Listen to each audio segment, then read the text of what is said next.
Before I start, I have to make a few announcements and a few caveats, though, and that is, first of all, nothing that I'm going to show you has been fact-checked.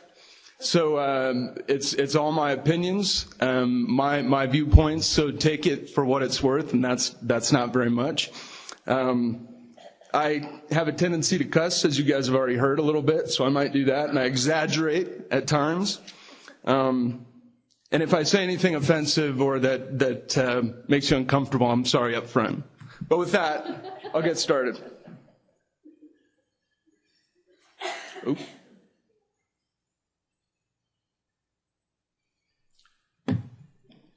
So what can Where Food Comes From add to this conversation? First of all, I'm not an animal health official, and nobody would ever mistake me for one wherever I slept last night.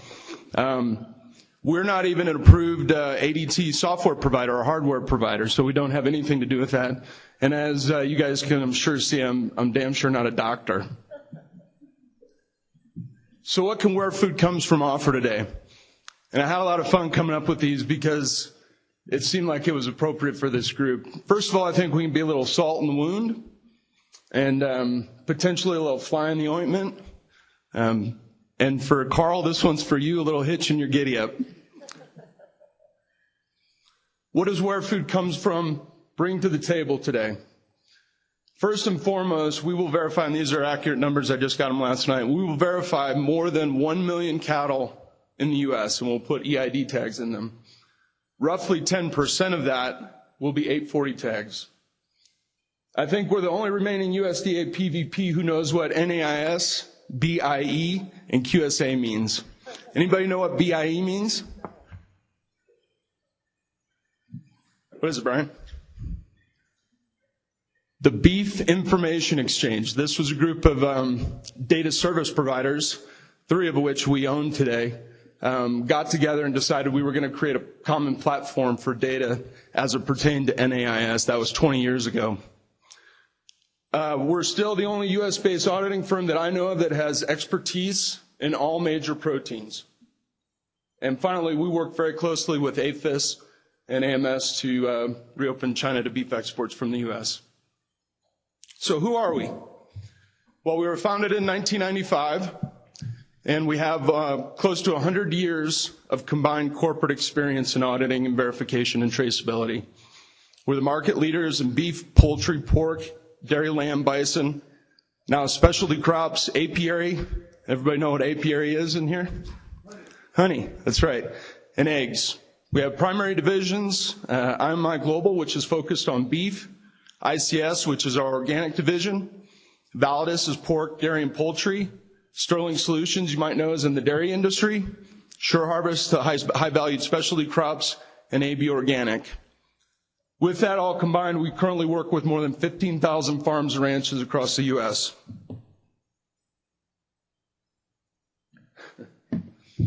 But even as all this sounds really cool and good, there is a dark side to full traceability. Where beef jerky comes from. So I don't know if you guys can see this. This is one of my favorites. It's not the good cattle that the beef jerky comes from. So what are the key global traceability drivers? And I really racked my brain trying to figure out and come up with what I thought those things were. First of all, and I'm going to get into more of these as I go, there's a very complex international consumer demand. Secondly, there's fierce global protein competition. Thirdly, and we've all seen this here recently, there's trade agreements versus bilateral deals. And there's a lot that goes into that. And finally, this is a key part of my argument today, is that the USAHA is the only true Tier 1 consumer and producer of food in the world. And what that means is that we're the only country that imports relatively similar amounts of food that we export, and they're of similar quality. And there aren't other countries in the world that do that. It's very unique. So all these combined factors create a very unique situation for producers in the United States. As I mentioned, consumers all over the world and here have a wide spectrum of things that they're looking for. First of all, they're either cheap and safe or purpose-based and expensive. And we experience the whole range of that, both here but also globally. Here's some examples of different protein that's produced in other countries. The top one on the left is Ireland. Ireland has been a real leader in the green movement, sustainability, and source verification. Brazilian beef, you can see the Canadian cattlemen's. And then down on the right, that's a Brazilian program, or Australian, excuse me. So around the world, the U.S. beef and meat complex is competing with these very developed programs that have traceability as a key component.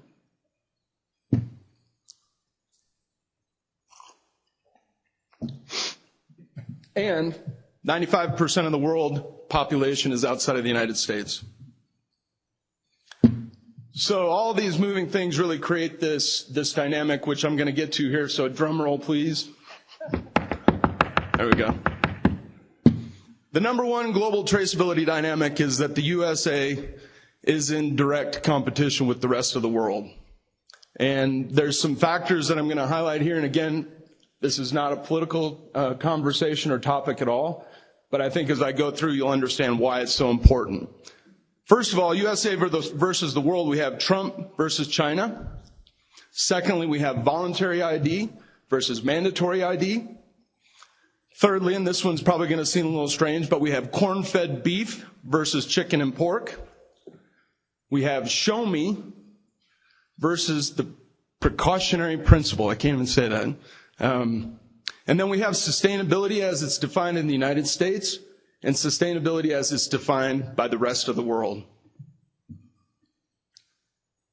So I looked on the internet and tried to find something that had Trump and China and beef, and this is what came up. But I think it does a pretty good job of getting the point across the way that we all felt with the most recent election and what effect that was going to have on trade, and specifically China. So my argument is, first of all, that President Trump has ordered a halt to almost all of our free trade agreements. NAFTA, TPP, the Korean Free Trade Agreement, Colombia. That creates significant uncertainty for our two largest trading partners when it comes to meat, and that's Mexico and Canada. Secondly, China has been closed to beef since 2003 with a 14-year basic stalemate. There's been almost nothing happen. Thirdly, last year, 2000, and this is one that, don't fact check, I just heard this, so it may not be exactly right, but last year, 2016, China imported more than 2.5 billion pounds of beef from countries other than the United States. That's more than half of all the beef that U.S. exports. 4, reopening China to U.S. beef is the biggest event in U.S. beef since BSE, ironically, and I believe will be the largest driver of ADT that this group has seen. And 5, which is probably most important, it will create a platform of traceability for U.S. retailers to piggyback on. So McDonald's, Walmart, and Costco have all talked about having this type of system domestically. I believe that China will force that or create an opportunity for us to go down that path. So in this room, that should be very exciting. That's my first argument. Second argument, voluntary ID versus mandatory ID. So this little cartoon is actually ADT exemption number 1,000,001. Wow, you guys are tough. There's a lot of good stuff in here, especially USDA guys. That's kind of funny, right? Does everybody know what it says? This cow belongs to Daryl Jones, so hands off. That's the new ID system that we're putting in place. What's really funny about it to me is that if you look at the producer, he's like, this is the perfect solution for my problem. And look at the cows. They're not so sure. So what do I mean by voluntary versus mandatory? First and foremost, in our business, voluntary identification drives acute value creation to early enrollers.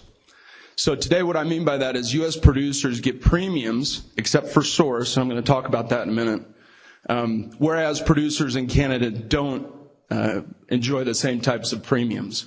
And I believe that that's primarily based on compulsory versus voluntary identification. It's expected to be done in Canada. It's expected to be done in these other countries. Nothing is expected to be done in the United States. Secondly, mandatory has a much quicker uptake, but much more producer fatigue. So all of our producers that we work with today in the United States are very enthusiastic about what they're doing because they're not required to do it and they're probably getting paid more to do it. Thirdly, voluntary complicates trade negotiations. So the public versus private relationship is a very difficult one to explain when you're trying to talk to the same counterparts in other parts of the world and other countries. I know specifically with China, even though I wasn't involved in any of those negotiations, that was very difficult to convey the relationship between APHIS, AMS, and then the private companies that are involved, such as where food comes from. Mandatory doesn't have that problem. Mandatory complicates confidentiality, and it's very hard to secure. And there's always eyes out there that say, hey, we paid for this, we forced it, we deserve to see it. And USDA folks love you to death, but that is something that is not acceptable here in the United States or under a voluntary program. And finally, I think the U.S. is seen as a black sheep by the rest of the world when it comes to our export markets and what we're doing with traceability here. This is some data. This has been fact-checked because I couldn't edit it. This came directly from the office. Down below, as I was referencing a minute ago, we see almost no premium for source verification here in the United States. It's always when it's combined with some other level of verification or some other attribute. So that is exactly what we're doing right there to show you the way that the premiums have been evolving over the last 3 years when it comes to source and age, non-hormone treated, verified natural beef, and then the final one is GAP, and that's the standard that's specifically focused on whole foods.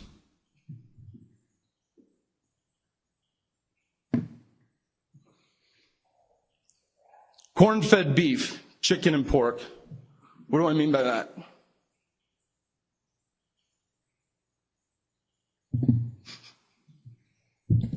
Leanne couldn't believe that I was going to put this one up here. She's like, I have to go talk about animal welfare and you have cows farting. So this slide basically is saying that the cows are off the hook because actually humans are being blamed for global warming. Corn-fed beef versus chicken and pork. U.S. beef is the highest priced beef in the world. I'm sure you all probably know that. But it's also the highest quality. And chicken or pork are much cheaper ways for other people in other countries to get their protein. However, as global consumers move into the middle class, beef becomes the most desired protein. And that's why beef is so important to the protein complex and the exports and the relationship between countries around the world. And finally, grass-fed beef, which, as we all know, majority of our beef here for a time is grass-fed, but it doesn't take that claim through to retail. Grass-fed beef, pork, and chicken have avoided the health and environmental issues associated with consuming red meat. So they've been able to address that, and that's why I really point a stark difference between those, the way that corn-fed beef is looked at and the way chicken and pork is looked at. Show me and precautionary principle. I can't remember what cartoon I have for this one. Oh, yeah. So this is our definition of bovine growth hormone. You can see the guy in the back lifting weights. So in the United States, we support the use of technology to enhance production in whatever way we possibly can. And we see that as very much a positive. But many other parts of the world don't see it that way, and they've already banned several technologies, including implants, betas, and GMOs in the EU. Precautionary principle, the unfortunate part of it is it can take years or decades to really come up with an answer, and it's increasingly used as a trade barrier. So finally, I have a board member named Pete Lapisotis. I don't know if any of you know Pete. He's with Dinklage Feeders. Anymore when I talk to him, I'm not allowed to use the word sustainability. And he says, what does sustainability mean? And it really kind of resonated with me, and I thought, there is a big difference between what sustainability means to probably this group and this group in other countries and consumers. So this is the global warming axis of evil. That is Betsy getting some more beans. I guess I had to come up with a different cartoon selection. Didn't even get a chuckle. So sustainability in the U.S. and the world, I believe we all know, has become an industry buzzword for us, for consumers, for everybody, and really nobody knows what it means. In the United States, I think it's more of providing a viable future for your family and your family to continue on their farm or their ranch. Would you guys agree with that? I mean, I know that the environmental aspects come into it, but it's always sustainability. When you talk about what you're doing, I want to pass this on to my kids, and I want to make sure that there's something that's around for them to have a part of. Sustainability to the world means to protect the environment very specifically, and the global forces of evil from the previous slide. And finally, I believe, and again, this is my opinion, that the world believes that the U.S. needs to catch up for past practices and things that have gone on in the past. Which is a problem. So, I've made my argument. Is this true? What do you guys think? Is it the USA versus the world? Does it feel like that sometimes when it comes to traceability? From our perspective, it definitely does.